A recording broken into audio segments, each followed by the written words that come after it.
Good evening. Thanks so much for joining this special live event behind the scenes of MCC's work and a conversation about a really, really important topic this evening. We have people joining via Zoom and also via Facebook Live from many, many places around Canada, the US, and other countries. So greetings to you all. Thank you for your ongoing support of MCC. Thank you for your interest in our work. And we're so grateful that you're part of the MCC story. We're really excited to offer you this unique view of how we serve in the name of Christ.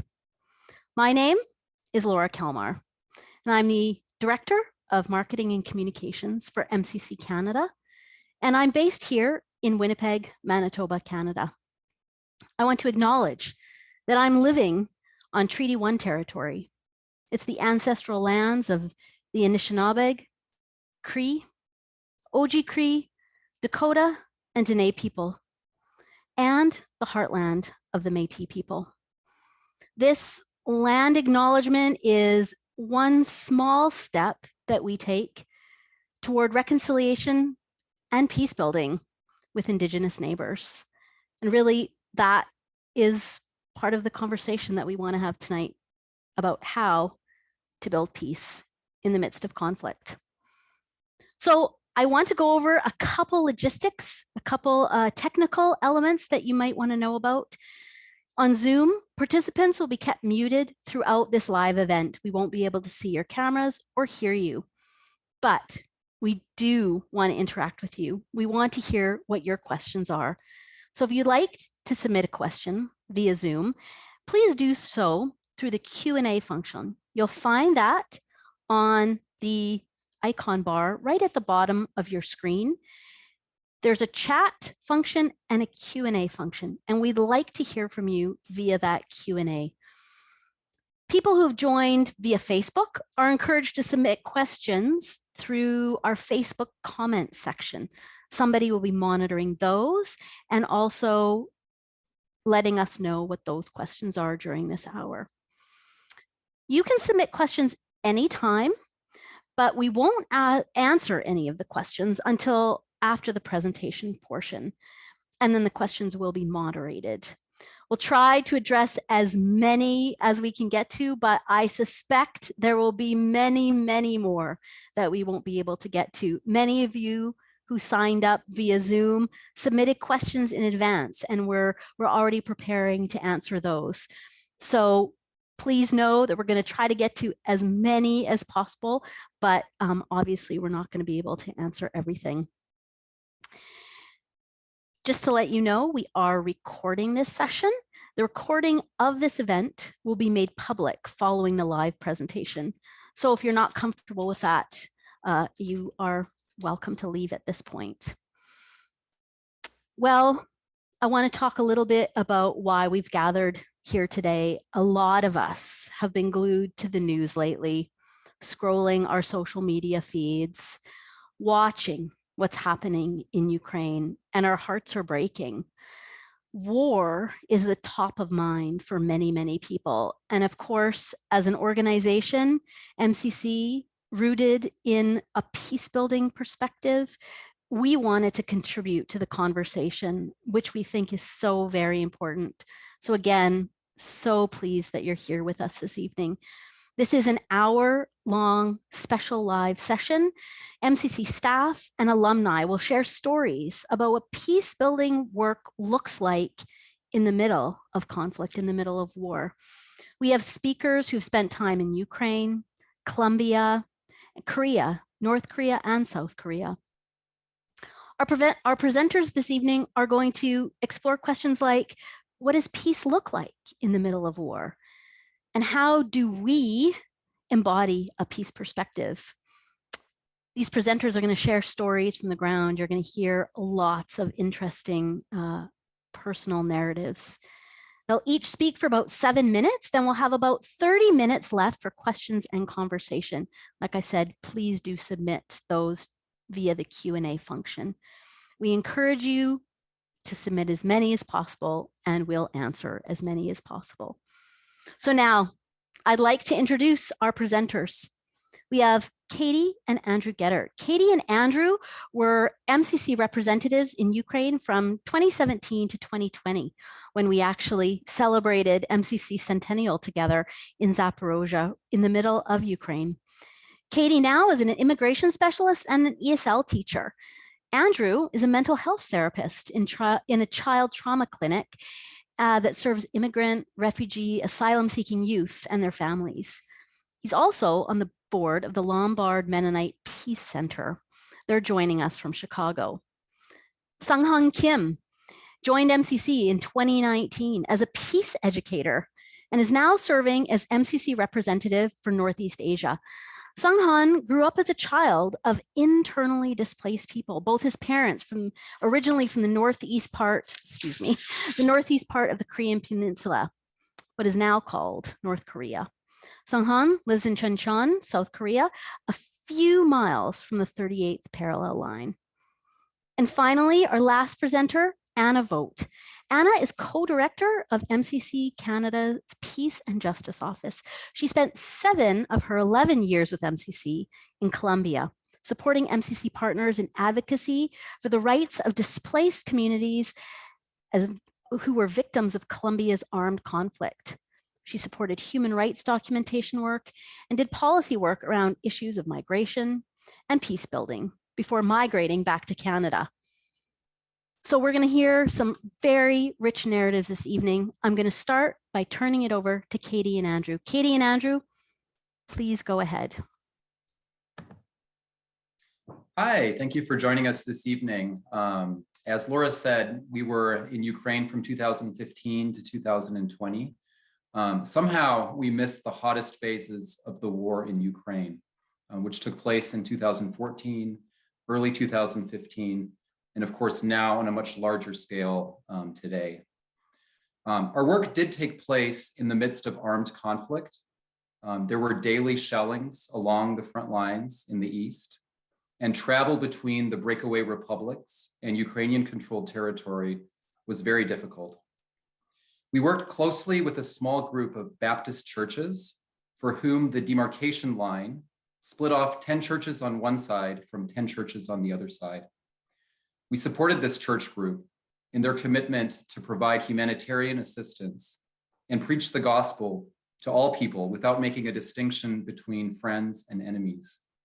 We facilitated opportunities for church leaders to gather together for rest and recovery, to connect with each other, and to reflect on peace theology and peace building.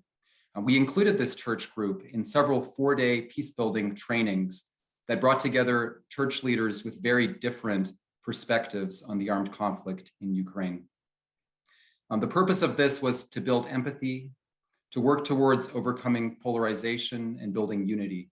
There were lots of peace building projects and theory that Katie and I could talk about today, but it's not the main thing that we actually wanted to talk about. Yeah, mostly given the situation, what's going on right now, we wanted to just share with you what we have heard from some of our MCC colleagues and friends and partners, everybody connected to MCC in some way. We won't identify everybody particularly, but how they are responding to the war in Ukraine these last couple of weeks. So that's how we're going to kind of structure most of our sharing here. Something that one friend said, which I think applies to everybody that we've been in conversation with, is that, you know, she's starting to realize that life is going to be divided between before and after, and that she's starting to realize that life will never be the same again. We didn't really do a PowerPoint, but I put together some pictures, and as I'm looking at them, like, these are all before pictures, right? And they're out of date because we're out of date. We haven't been there for 2 years, but these are some of the partners, staff, friends who are connected to MCC in Ukraine. So one individual, a staff member, chose to stay in her home in Zaporozhye.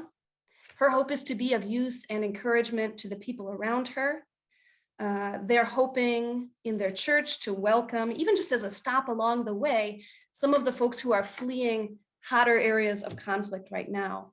She is separated from part of her family because part of the family has left with small children to be in a safer place. And it's a really hard place to be right now. But when she writes, she shares details about things like, and the sun is shining. And I know that her persistence and her optimism are a blessing to the people around her. Yeah, I'm going to talk about another woman very closely connected to MCC who has also made the decision to stay in Zaporizhia. And the reason she decided to stay is to take care of an elderly family member.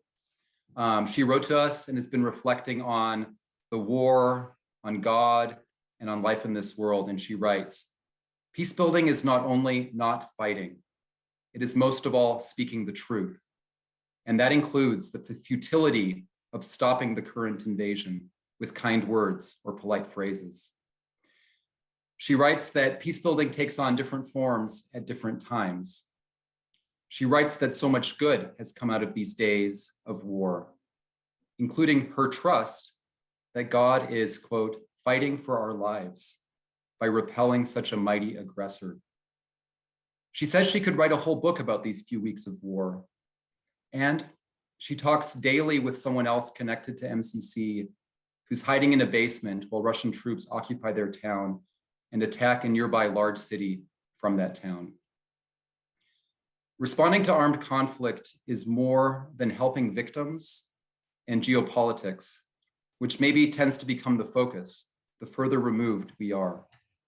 Responding to conflict and peace building is hundreds and thousands of people like this woman I just talked about, who are trusting in God, serving others, and trying to listen to God's voice above the artillery. Now, as we scroll through social media, which we probably do too much these days, but one of the things that you tend to see coming out of Ukraine sometimes is sort of disparaging comments made about people who are leaving or who have left. And we certainly, affirm that there are good ways to embody a peace perspective by staying. But we also see friends who have left pursuing peace. If we learned one thing from the peace builders that we worked with in Ukraine, that is that peace building starts from working on yourself and understanding that you're not going to be able to be an agent of peace or God's love or shalom in any sense if you're not caring for your own well-being. And so many who have left with the good self-awareness that what was needed for their own mental health was leaving, and knowing that that was what would enable them to care for their children and to care for and serve people around them. And that is 100% the work of building peace in a way that also involves losses that weigh heavily. Some other folks that we really care about have children at home, and they don't have the option of leaving right now. So they're cooped up in their house, no school for the kids. Fear would easily creep in through those walls. And they have found creative ways to care for their own mental health and for their kids. We recently got a video from them of a raucous game of soccer that was happening in the living room. And that is also how peace building looks in the midst of conflict. Yeah, Taras is someone who we collaborated with closely. He has connections that span seminaries and church denominations in the whole Eurasian region. And when the war broke out on February 24th, Taras hurried back from meetings overseas as quickly as he could to his wife and to his home in Western Ukraine, fleeing to war rather than fleeing from war. He works tirelessly, sharing information and connections to help people as they flee. He's active on social media and is raising a prophetic voice about the idolatry of Putinism and the Russian world ideology, while also highlighting Russian pastors and priests who have signed public letters denouncing Russia's war in Ukraine at great personal risk. The tagline on Taras's posts is, "To be a human being." Peace building is this courage, this prophetic voice, and grasping to one's own humanity and seeing humanity in others in the midst of war. I've heard from other friends, both in the breakaway republics and in Ukrainian-controlled territory, who are facing conscription but do not want to take up arms because of their faith commitments and commitment to peace. One of our friends writes, "I don't want to go to war, but I also won't hide." Mostly what we wanted to do was to share these glimpses of people and words that have moved us during the past weeks. They provide glimpses of what peacebuilding work can look like in the midst of conflict. MCC stands with these people. MCC was there 100 years ago when the magnitude of suffering was actually similar. And MCC remains committed for the long haul, to walk alongside, to support peace builders, and to witness to God's peace, though imperfectly.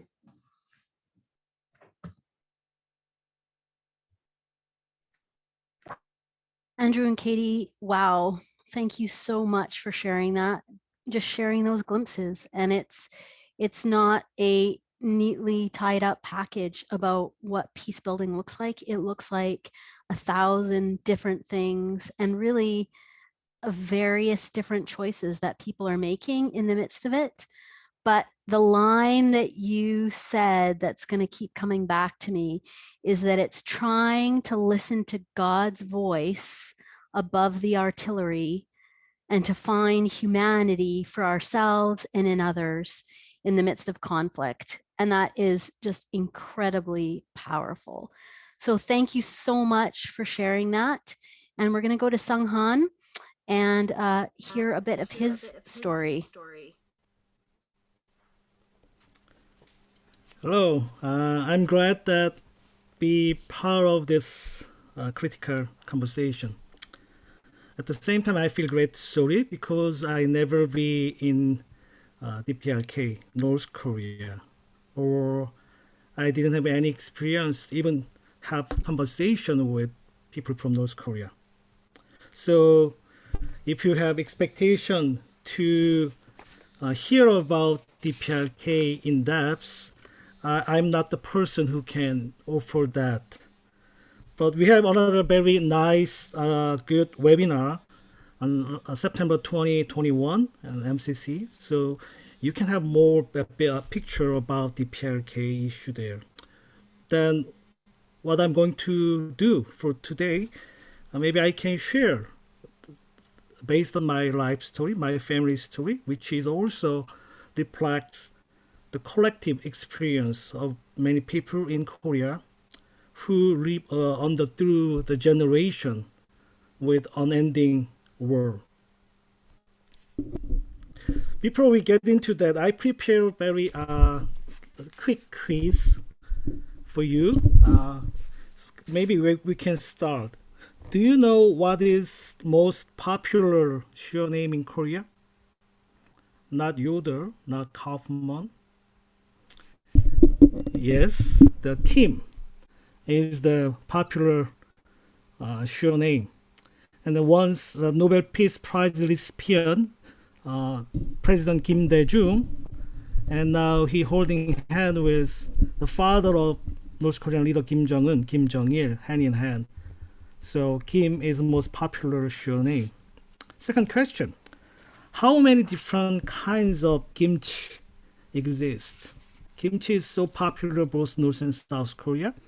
Is a popular dish. Can you guess? Yeah, it's more than 200. Interesting. All kinds of things can turn into kimchi. This is very interesting part of Korean culture for many generations. Third question.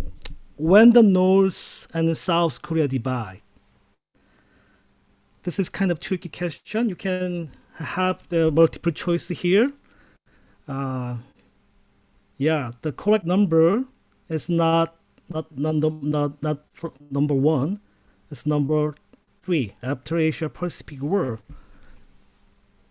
World War II. After World War II, world power divide North and South Korea. So division is not willing for Korean people at all. First question: how long did it take for Canada to make diplomatic relations after war? Yeah, you will get the answer. Yeah, very quick. Next slide, please. Yeah, 1970 with China, 1973 with Vietnam, with DPRK, 2001. The fifth question, how long did it take for US to make diplomatic relationship after war? This is kind of tricky one, but this is very important one for you. Yeah, you can have the picture here. With China, 28 years, and then Vietnam, 31 years, and with North Korea, still, this diplomatic relationship is not restored at all. Finally, sixth question, is Korea Christian country? Yeah, of course not. Korea is not a Christian country at all. But however, you will see interesting figure like this. There's more Presbyterians in Korea than United States. And there's the biggest Methodist church in the world. So this is an interesting question. While we are enjoying with this rapid church growth in South Korea, what church is doing in this conflict and tension between North and South. So let me give you interesting the date, April 27, 2018. The two leaders of two Koreas, Mr. Kim from North and Mr. Moon from the South, met at the Panmunjom. There was much symbolism for this date, but the highlight happened at the Udon Dobo Bridge. They walked together and sat for a talk on the bridge. It was a political summit between the two countries, but they did not need any aids for the deeper conversation. Demonstrating the national homogeneity of Korean people over the divisions and conflict for many decades was a brilliant idea. The world watched two leaders freely talk to each other without interpretation. The powerful sentiment behind this scene appealed to ethnic nationalism. Peace activist Lee Young-suk offered an interesting finding. He talks about the world conflict and the symbiotic relationship between the military-industrial complex. The situation on the Korean Peninsula is no exception. Lockheed Martin, the world's largest military company, recorded record high sales in 2017 when tensions and conflict between the US and the North Korea increased. However, the stock price of Lockheed Martin plunged with the Inter-Korean Summit on April 27, 2018. You can see how that the stock price is suddenly dropped. On the same day, the Peninsula political leaders met. Time magazine published an article, Why South Korean Conservative Christians Don't Want to Get Cordial Relationship.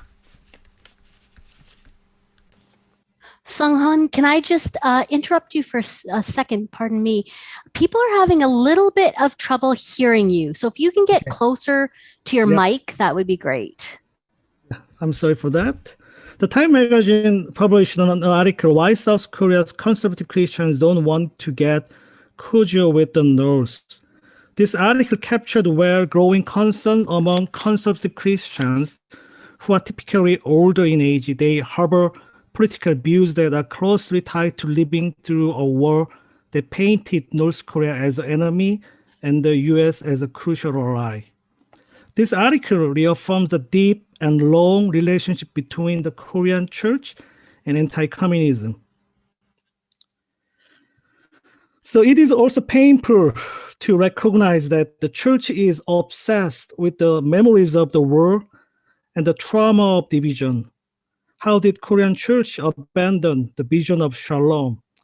How did the church end up in a position similar to those who arms dealer, who made mighty and sophisticated weapons and sold them at high prices?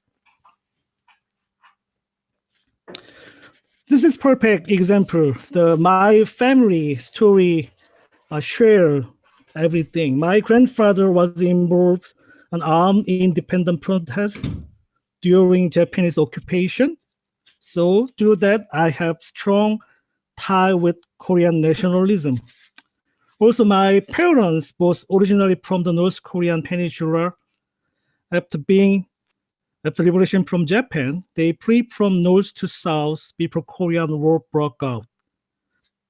The narrative of their heartbreaking boat crossing and their experiences as war refugees provide a strong foundation in my family for anti-communism sentiment.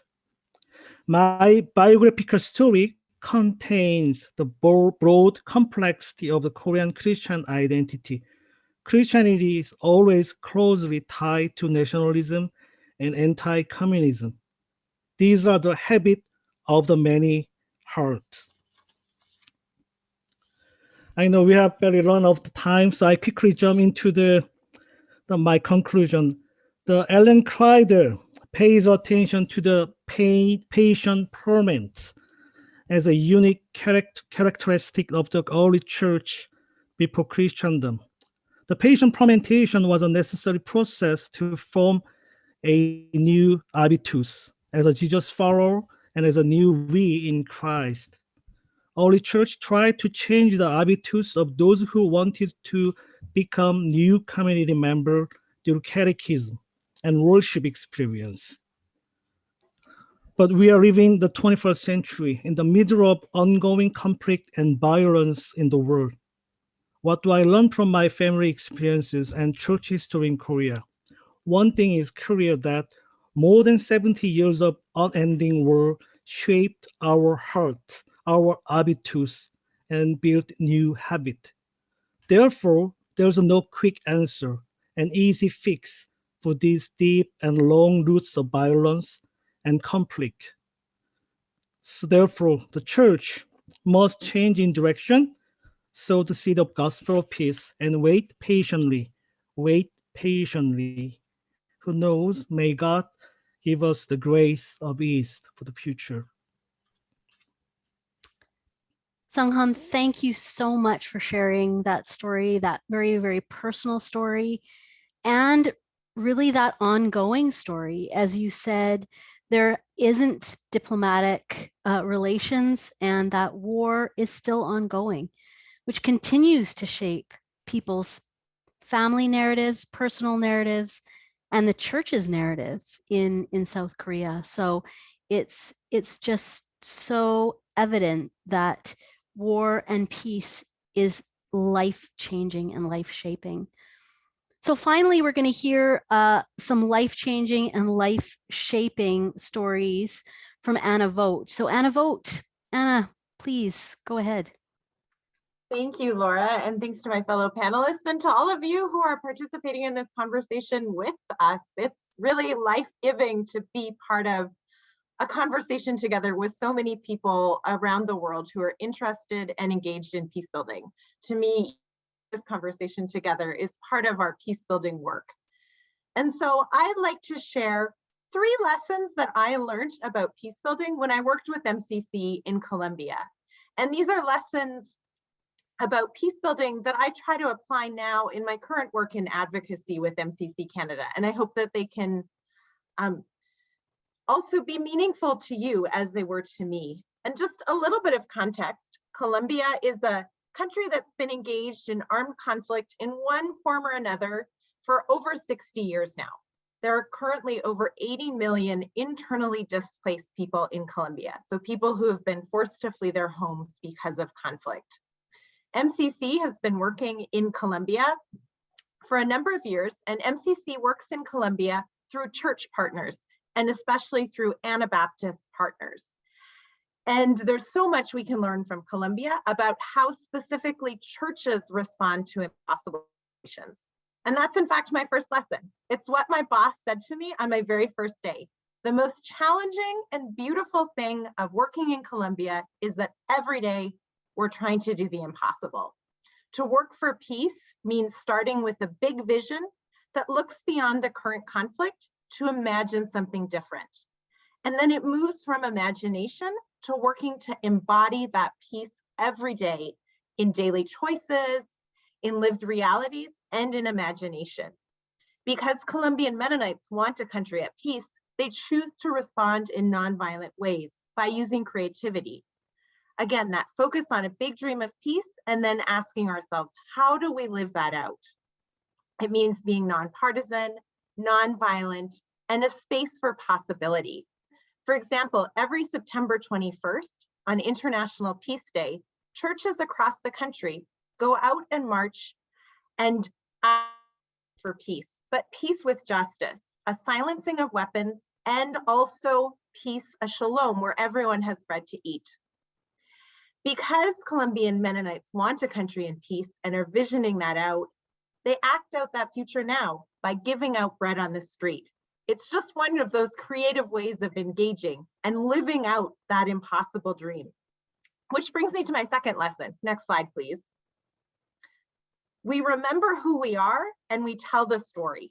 As part of my time in Colombia, I spent 2 years working with a displaced community that MCC was supporting in a trauma healing process of quilting tapestries that described what had happened to them on their day of displacement.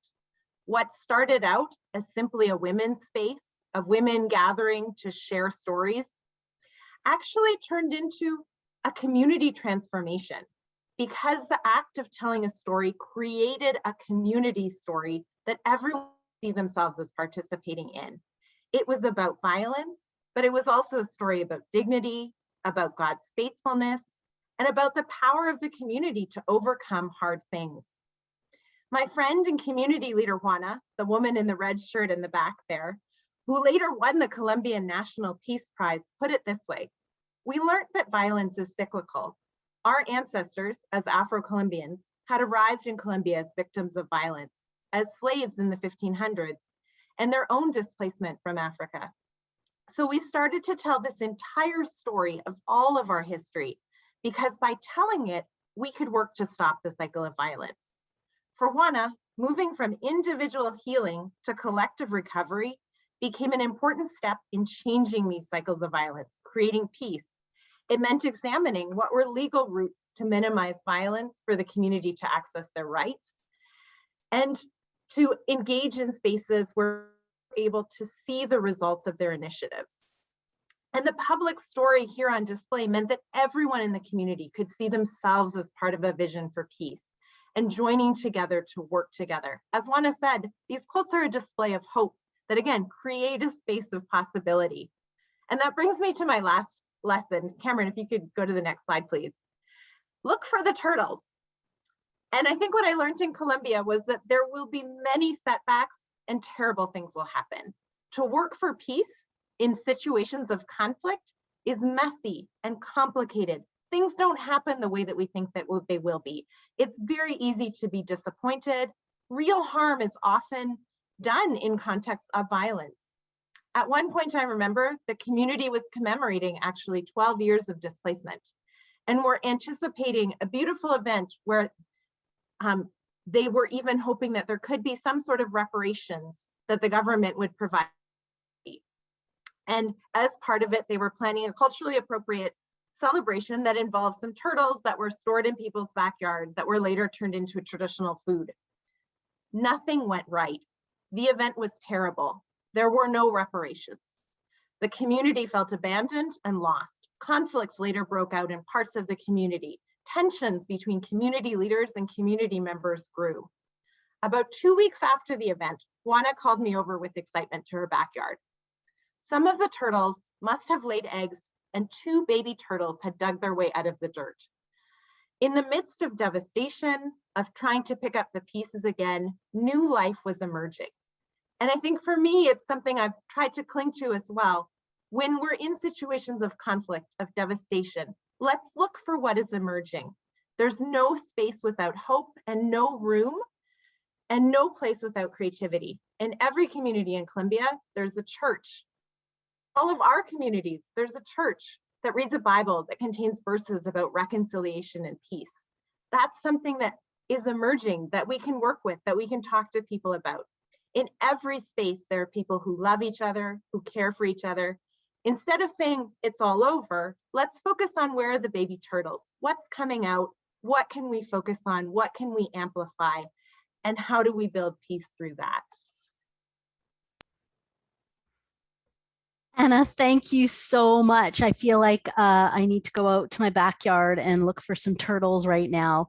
But what an incredible picture of finding hope, of finding the thing that is emerging, of that creative spark despite the conflict. And that, I think, is the seed of peace building, because peace builders and peacemakers carry this impossible hope with them. And so I think that as MCC continues to build peace, we do carry that impossible hope with us. I want to dig into some of your questions right now, and there are a number in the Q&A, so thank you for putting your questions in that Q&A section down at the bottom and not the chat, because we'll be paying attention to the Q&A. Some of you also submitted questions in advance, so I'm going to call on my colleague, Annie. And Annie Lowen is our MCC disaster response coordinator. And a lot of you are asking questions, again, as you're watching the news, as you're seeing the devastation, you're asking, what's MCC doing? What is MCC doing in Ukraine? Who are we partnering with? Who are those that we're cooperating with? Some of you also asked, are you serving in Ukraine? And how are you providing support inside Ukraine? So Annie, can you address that a little bit and just walk us through a little bit about what MCC's response is to this crisis? Sure, yeah, thanks, Laura. Appreciate all the questions as well. MCC has a long history of working in Ukraine, so we do have staff in Ukraine. And we have regular ongoing partnerships with at least 12 active partners, and including some additional relationships that we carry in Ukraine. So we've been programming in Ukraine for over 100 years. So we're not new to the situation. We were there in 2014 responding with humanitarian assistance, and we're planning to do the same now. So many of our partners have had to stop their regular programming, which included peace building, both at the community level and at the national level. It included many things like humanitarian assistance for people who are vulnerable, and we see those same partners continuing that same work today. In terms of where we're working, as Andrew and Katie mentioned, we have partners in the eastern part of Ukraine, where in 2014 they saw kind of their congregations be split between on the contact line, with 10 congregations on one side and 10 on the other. And we also have a lot of programming in central Ukraine and then all the way out to western Ukraine. Currently, we have a number of partners who are working in churches, just accepting people, giving them prepared meals as they go along their way on their route to western Ukraine. We also have a number of partners who are staying in the cities that they're in the towns that they're in, and providing assistance to elderly people who have mobility issues, to people who are homeless, to people who just can't leave or don't want to leave but need help because they are vulnerable, providing food, fuel for heaters, mattresses, essential items like that. In terms of who we're cooperating with, currently MCC isn't directly partnering with anyone outside of our regular partnerships, but we're definitely in conversation with a lot of other Canadian NGOs. We're sharing information about the work that we're doing, where we're doing it, what our future plans are. And we're seeing the UN system start to develop their own response through the cluster system in Ukraine. So we're also joining that system to report back, to get information back and forth from UN and ICRC, the Red Cross as well. So everything is evolving, and we're trying to keep up as much as we can. But yeah, our partners are definitely doing important work of responding to vulnerable people who often get missed in the broader response. Yeah, thanks, Annie. That's really, really helpful. If anyone has any follow-up questions to that. I do know that other people have been asking, what about MCC staff on the ground? Andrew and Katie talked a lot about partners. Annie, you mentioned some of our partners. We know that we have church partners, many of whom have said, we're going to stay. We're going to We're going to provide fuel for people as they're en route to another location. We're going to drive people if we have a vehicle. We're going to find mattresses so that people can take them into bomb shelters or basements or stairwells where they're seeking refuge from some of the shelling. So there's all kinds of grassroots things happening. In terms of our staff, we have a variety of situations for some of our team. We did evacuate those who were outside their home communities in February already. So some of them have gone back to their original locations in the US and Canada as well. Some of our team still are in Zaporizhia. Some have fled closer to the western border but still within Ukraine, and others have moved to neighboring countries as well. So there's a lot of different situations, but our staff continues to work, continues to serve with partners, continues to stay in touch and evaluate and do that work of programming and planning our program response. So thanks to everybody for those questions about what we're doing in the situation. I do want to get back to the idea of peace in the middle of a war situation. And Lorna Harder asked a really fascinating question. She says she's wrestling with the Dietrich Bonhoeffer conundrum. When or is violence ever appropriate in the face of what seems like pure evil? How do we face that fact that there may be somebody operating out of evil intent, and yet we have said we're going to respond non-violently? So I think my colleague Anna's going to take this one. Anna, what do you say to that? Oh, sorry, I didn't mean to turn my video off because this is a really hard question. Yeah, you're running away from that question because it's complicated, isn't it? It's complicated. I was actually talking to my team about this question today, and we were wrestling through it because there isn't an easy answer to this question. And I think maybe that's how I invite us to approach this question as well, is that it's also not a one size fits all. And that it's really easy for me to have an answer sitting in my comfortable office in Ottawa and not in an impossible situation where I need to make these choices too. So I just want to acknowledge where I'm even responding to this situation coming from. But then when I think about this question being an impossible question, about the work of the Church in Colombia and what it means to try to respond to impossible situations, and how to do that by embodying the values that we want to live out in the most possible way possible in an impossible world. And how do we embody that in the choices that we make? And I think too, when we think about nonviolence as a response, we often think about it as a moral choice. And I think it is a moral choice. But I think what I've learned from Colombian churches is it can also be very strategic to use nonviolence when we want to create change.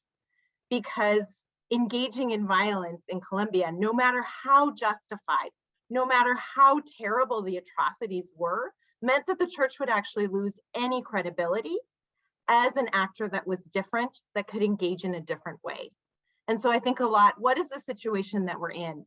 What is actually of engaging in a nonviolent way in order to make change is, to me, one way that I try to wrestle with this question.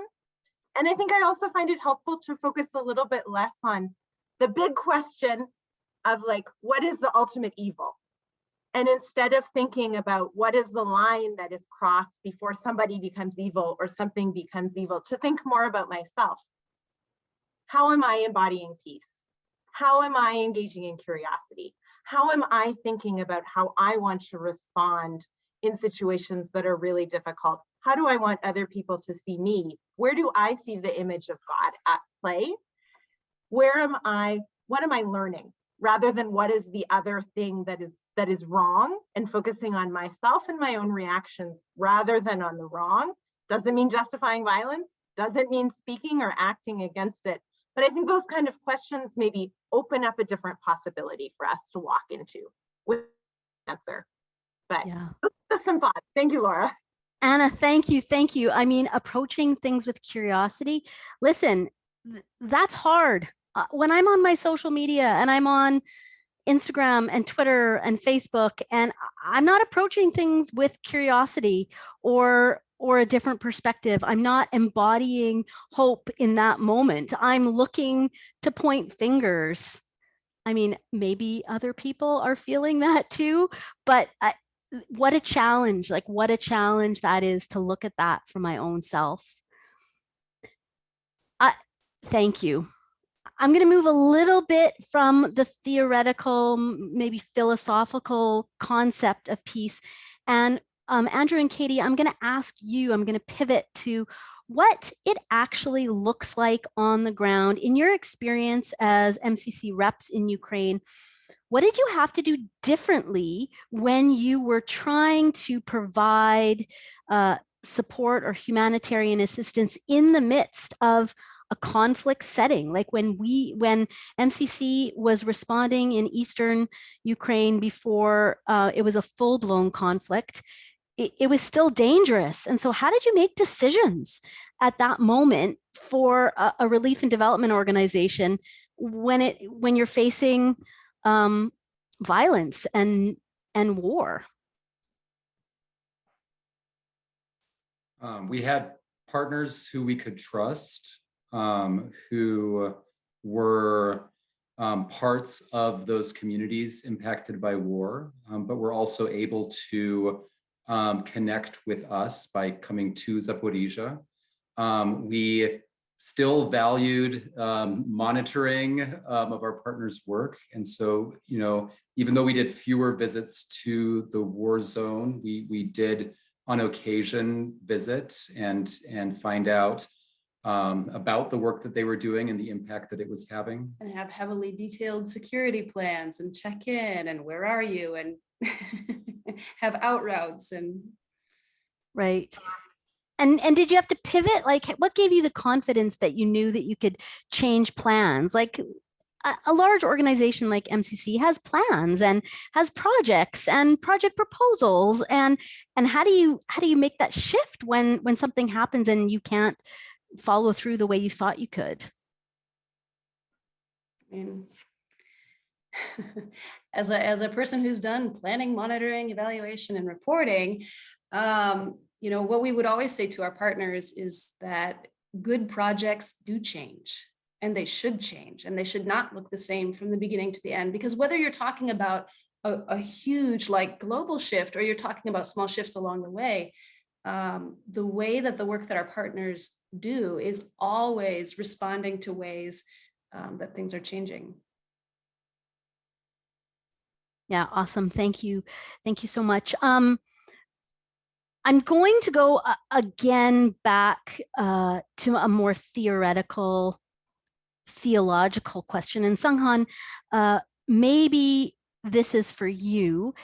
How do you continue, and I think it relates to what Anna said, but how do you continue to pursue peace and maintain a peace building framework or lens when it seems that the other party is so committed to violence? And maybe in the context of the Koreas, that the conflict is so prolonged. I mean, more than 70 years.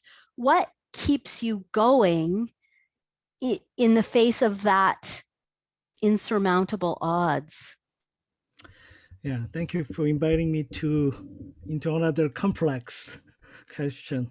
For me, the two words, the ambiguity and complexity, that two words came to my mind.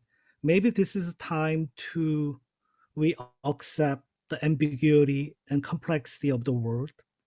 And then because of that, we need to trust in God, because this is all complex, ambiguity. There's no clear answer for this, all kinds of theoretical questions. Because of that, we need to trust in God. And then, I want to pay attention for what church is doing in this middle of complexity. For instance, I pointing out in Korean context, more than 70 years of conflict and violence, and then many churches in South Korea not building culture of peace that is now became a problem for the long-term issue. In Ukraine, what I understand, that this conflict is more than just years, 8 years, 20 years. So what is doing in that middle of conflicts? So I want to pay attention while I'm holding this complexity, but at the same time, because we are faith of God, people of God, men of faith, holding trust in God, and then do something as a church in this context. That is my simple answer for this complicated question. Yeah, thanks. And I mean, it's really interesting to think about what the church is doing and how the church is responding in the midst of this.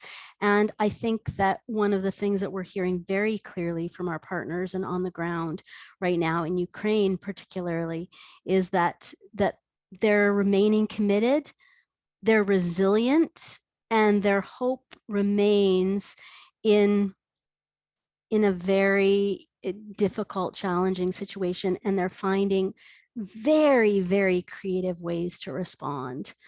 I'm going to ask Annie one more question going back to our particular response in Ukraine.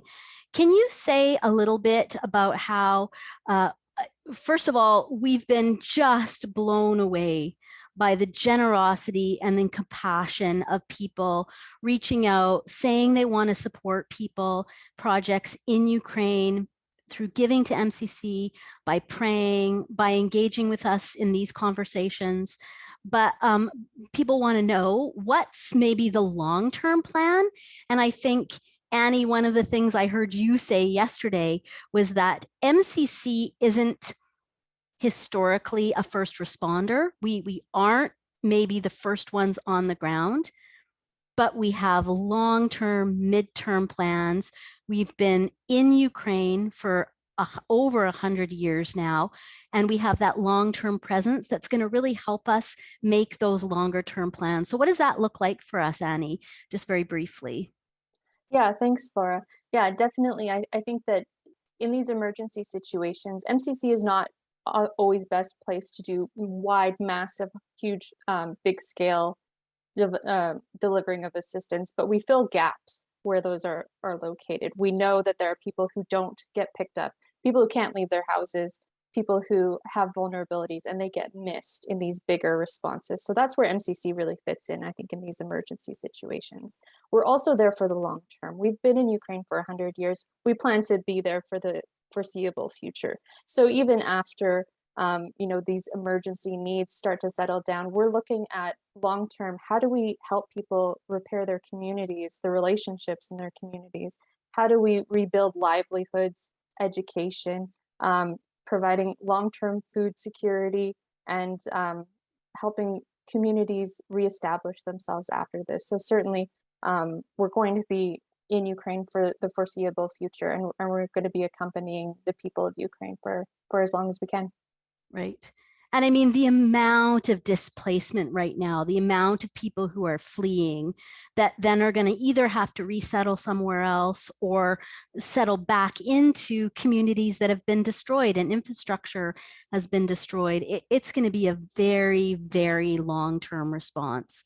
So again, very, very thankful and grateful for the incredible generosity that's been shown by people. And thank you for walking with us long term and really looking towards the future of helping rebuild.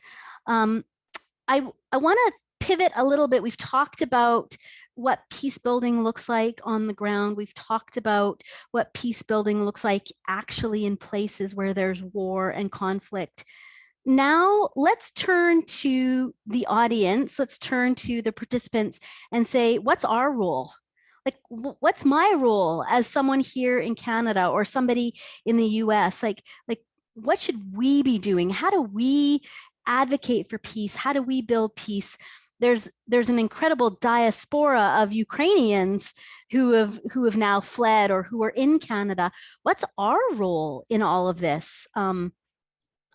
I'll put that to all three of you, all four of you, pardon me.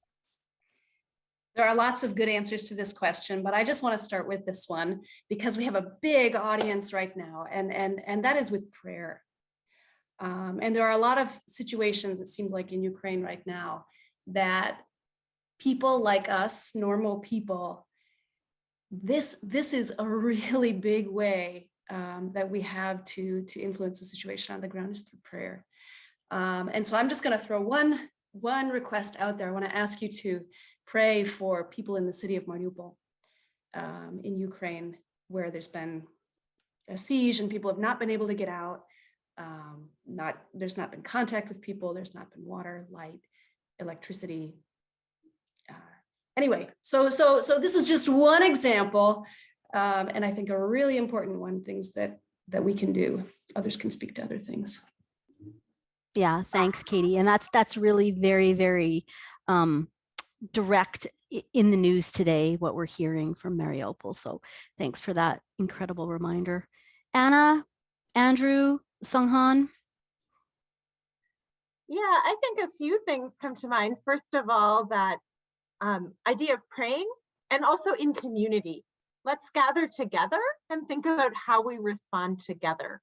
And that's what I think when I think about peace building. It's groups. It's not an individual sport. It's groups of people gathering together, reflecting, praying, reading the Bible, engaging in theology, and thinking about what can we do differently. Let's do the impossible. And then a few really practical things as well here in Canada from our advocacy work is that one of the things that we're doing is trying to share stories of these baby turtles. What is emerging in terms of peace? Where are spaces where we can encourage our government to support work for peace that's already happening? We're asking for less of a focus on military aid and more of a focus on peace in both the short term and the long term, supporting local peace builders, and then also looking nationally, what does that look like? Internationally, how do we continue to encourage diplomacy, that Canada takes a leadership role in supporting peace? So I think I would encourage you to talk to your government about supporting peace building. Yeah, Thanks, Sunghan. I have two specific requests. MCC is very unique organization, both working in DPRK and ROK. So I know many North American depends on just conventional news media and then just have one single narrative about DPRK. But please pay attention to MCC, what is doing in DPRK, what is doing in ROK. MCC is very unique in that. So that is my first request. And second request, many Anabaptist Mennonite usually don't think about they have power on their hand, but no, you have many powers. You are living in North America, Canada, our state. You have power. You can supporting on ending Korean War campaign through advocating work through Ottawa office or Washington office. So please join that kind of effort for the peace on Korean Peninsula. Thank you. I think those are some fabulous ways, and I hope that for those who are participating tonight, there's some hooks there for you. There's some things that you feel like you can go and you can do. Continue to learn more. We do invite you to continue to stay engaged, how MCC is responding in Ukraine, but other places of conflict, like Sunghan said, DPRK, North Korea, DR Congo, Ethiopia. There's just so many places where MCC is responding, and that peace building lens is so important. From a smaller, very community centered lens to a personal lens and trauma healing to a bigger, more governmental political lens. We have one more minute, so I do want to say a big thank you to all of you who have joined. We got through a fraction of the questions. So please, if you have a follow-up question, we'd love to hear from you. We'd love to be able to answer and engage with you a little bit more. I just feel like we've just skimmed the surface of this really, really important conversation. You are going to hear back from us. We're going to send you the recording so you can watch this, share it with others. And I just want to say to the panelists, thank you. Thank you for sharing your stories. It's been so moving. I'm seeing comments in the Q&A about people just like really loving some of the language that you used and some really good food for thought. So Anna, Andrew, Katie, Sunghan, thank you for sharing. Annie, thank you for giving us an update on MCC. do want to invite you to check out our podcast called Relief, Development, and Podcast, available wherever you listen to your podcasts.